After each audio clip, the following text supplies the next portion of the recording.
All right, y'all, we need to talk about this Meta settlement because this story is a lot bigger than Facebook and Instagram. Meta has just reached a settlement worth roughly $18 billion over lawsuits involving allegations about the impact social media has on children and teenagers, right? And you heard me right, 18 billion. And before somebody runs with that the wrong way, Meta has denied wrongdoing. Settlement is not the same as admitting every allegation against you. But what makes this story important isn't just the money. It's what it can change, right? We're talking about major new protections for younger users. That includes time limits on Facebook and Instagram, restrictions during overnight hours, fewer non-essential notifications during school hours, stronger parental control, stronger age verification, and restrictions involving things like beauty filters and visible like counts. Now think about that. For years, social media platforms has been designed around keeping people engaged.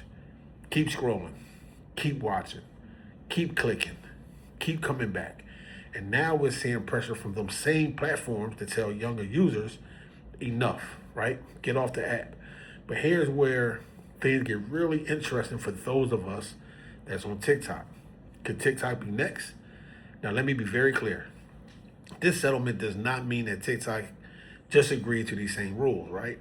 TikTok is not automatically bound by Meta settlement. But TikTok, YouTube, and Snapchat are absolutely relevant to this story because part of Meta's settlement structure is tied whether these competing platforms adopt comparable protections. So when I say could TikTok be next, I'm not telling you TikTok announced tomorrow that everybody's going to get a 2-hour limit. I'm simply saying creators need to watch where the entire industry is headed. Because imagine if protections like these eventually become standard across social media. What happens to TikTok? What happens to viewing habits? What happens to engagement? What happens to TikTok Live? For live hosts especially, right?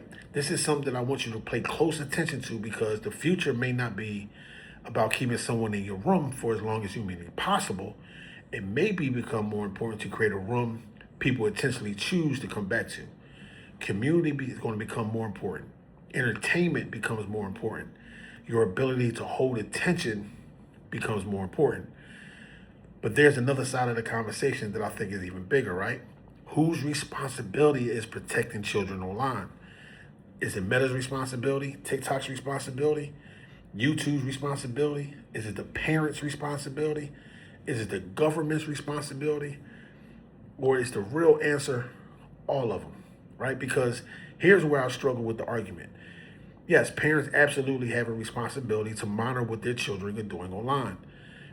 But at the same time, these platforms have some of the most sophisticated technology and recommendation systems ever created, right? That For You feed.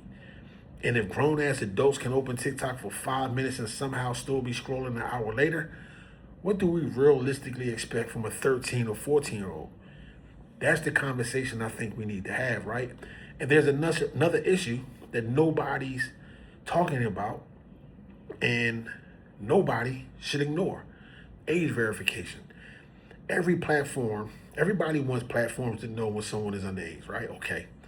But how do we want them to know? Do we want them to upload ID? Do we want them to use facial age estimation systems? Require parental verification? Because protecting children and protecting privacy can sometimes create competing concerns, right? So this settlement isn't just about Meta paying billions of dollars.